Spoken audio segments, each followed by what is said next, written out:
Okay, guys, so welcome back, and today we'll be doing the 2019 paper, May June for MOB Unit 1. Let's get into it.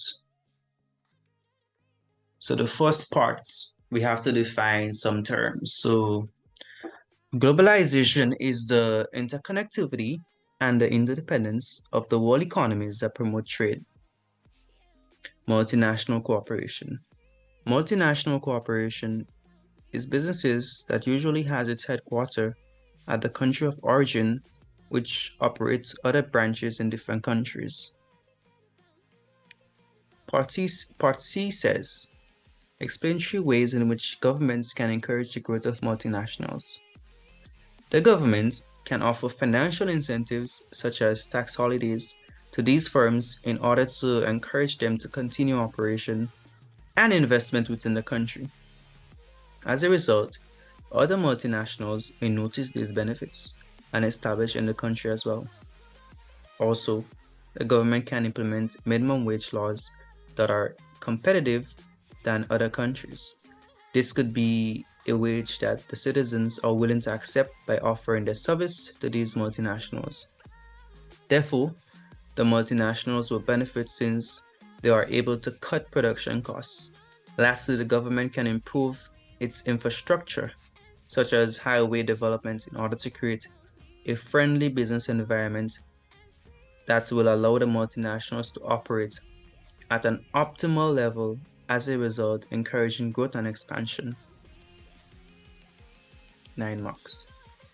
Part C says, discuss two positive impacts and one negative impact of globalization on Caribbean businesses.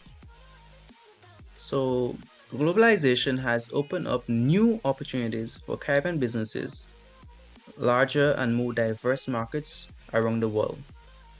So it has opened up these new opportunities to these Caribbean businesses to move larger and more diverse markets.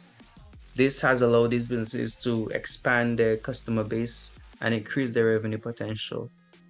Lastly, globalization has led to an increase in the availability of technology and resources, for example, skilled workers for Caribbean businesses. This has led to improvements in the operations, such as offering more products and services to their customers and becoming more competitive, which leads to a higher quality product for the final consumer. However, many businesses in the Caribbean lack the human resource and capital to be competitive on the global stage or scale. As a result, many businesses will have to cut down or reduce the potential of earning profits because they are not competitive, because they lack the capital to do so.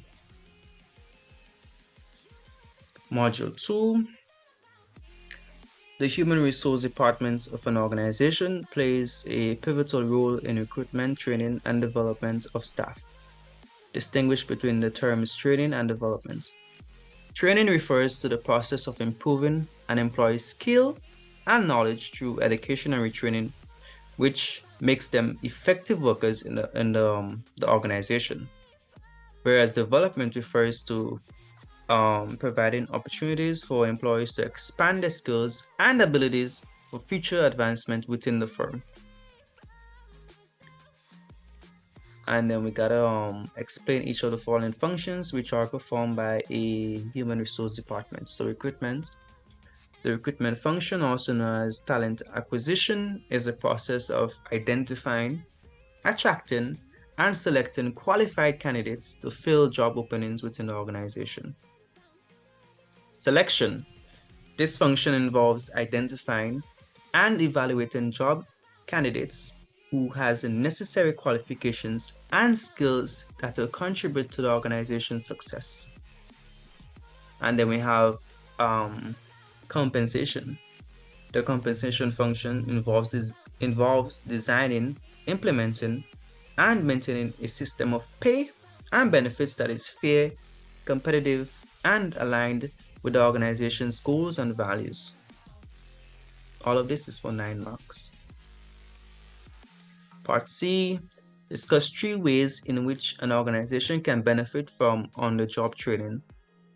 So on-the-job training allows employees to learn and practice new skills and knowledge in a real-world setting. This can lead to improved performance in the current role, resulting in increased productivity.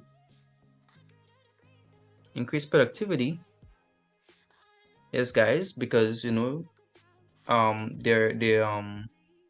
able to use their skills and knowledge to be more productive, become more productive as a result. This can lead to improve performance of workers, we could say.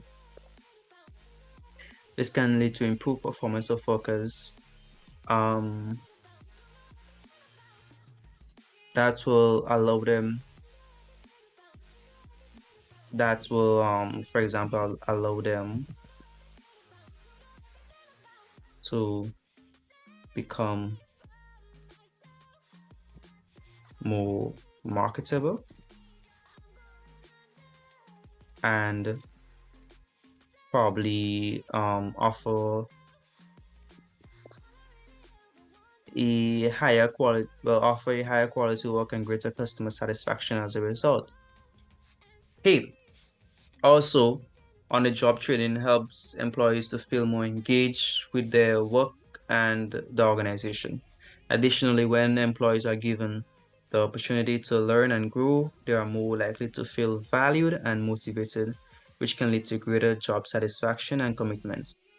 Lastly, on-the-job training is typically less expensive than traditional training methods that can be done during work hours, which could cut off the cost of hiring trainers and renting training spaces. It also allows a firm to train their employees on specific skills or tasks that are unique to their organization, making the training more effective or efficient. Any way you want to put it, as long as it's related to what the organization actually need from its employees. The last module 3, business finance and accounting. Um, y'all could pause the video and read the little scenario they gave us, but we're just gonna delve straight into the answer. So outline 2 sources of short-term financing available to country farmhouse soy products, which can assist in the expansion of business operations. So bank overdraft is where the firm is able to withdraw money in excess to what it actually has available in its account at the bank, with interest being paid, of course. This will allow the firm to get more to get the much needed cash to purchase inventory, pay for equipment and operate and over and operating expenses. Any overhead costs or operating expenses, that should be overhead costs right there. Lastly, factoring of debt is where a particular firm can purchase the accounts receivable, the money going to the firm of country farmhouse at a discounted price. This will give the cash needed to fund the expansion in the short run, such as expanding their productive capacity, FOMAX. Part B says the couple has decided to investigate, I should say, investigate the possibility of investing the US currency in the stock market, but they do not know whether that will be a good idea.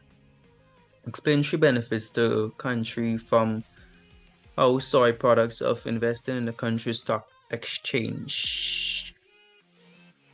So investing in the country's stock exchange will give country farmhouse soy products access to additional capital that they can use to fund their expansion plans. This will allow them to grow their business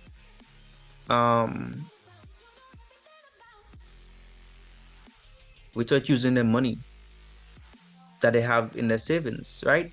That will allow them to grow their business without using their actual money that they have in their savings. Exactly. This, yeah, without you, that should be using. Yeah.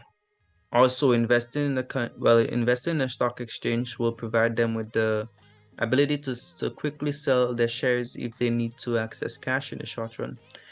This will give them more flexibility in terms of financing their expansion plans.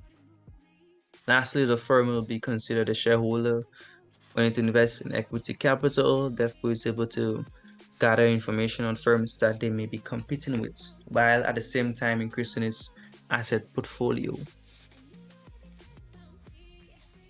And the last question, the following represents the income statement.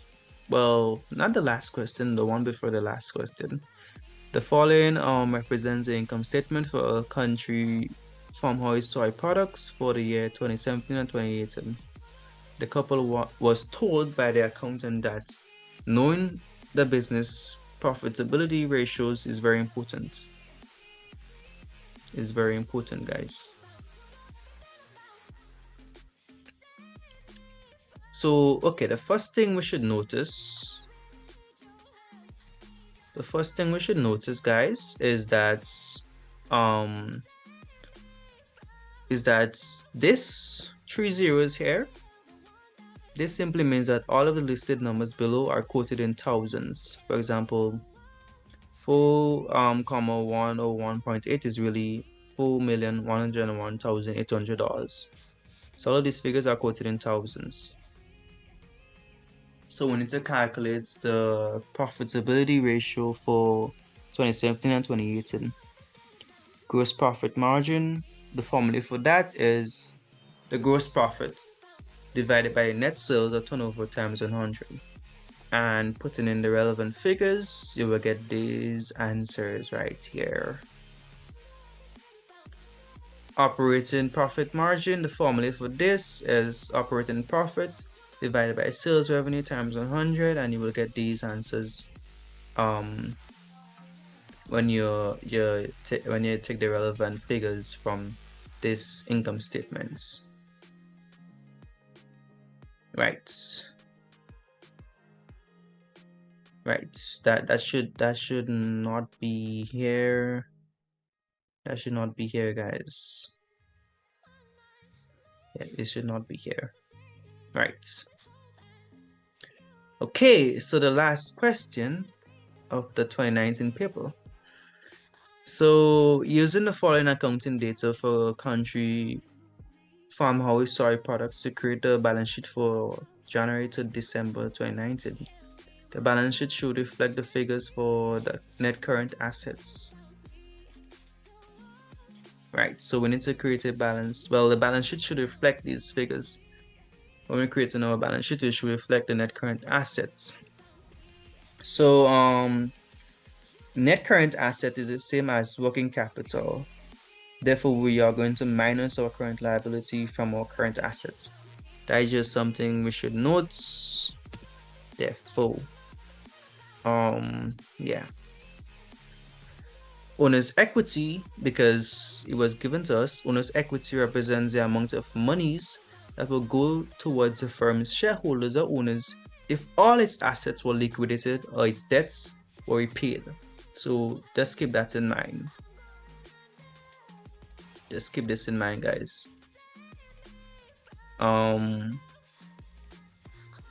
This is the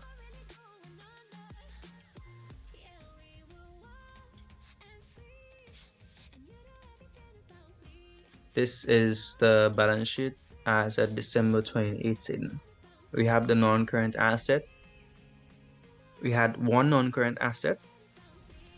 Current assets include inventory, trade receivables, cash at bank and hand. That was given to us as well.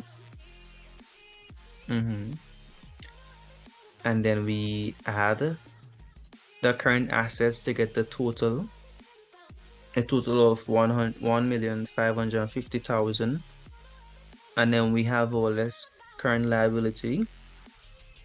And when we subtract our current assets from our current liability, we will get the net current asset or working capital of 750,000, and this will be added to our fixed assets to get a total of 1,900,000. Then we still have our less non-current assets, trade receivables, guys.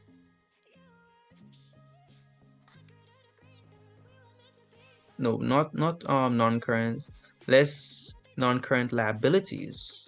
Yes, liabilities, not assets. That should be liabilities. Yes, so trade receivables will be minus from that figure to give us $1,600,000. That is a capital employed. Again, remember guys, that capital employed is your total assets minus your total liability. And remember our owner's equity? Well, all of this is financed by owner's equity, which is the same figure. Therefore, proving our balance sheet is correct for the question given. You guys could pause the video here as well and take a look at it and really internalize, because we actually minus the current liability from the current asset to get a working capital before we do anything further. So yes, that is it. Back to our original question. So thank you guys for listening. See you all next time.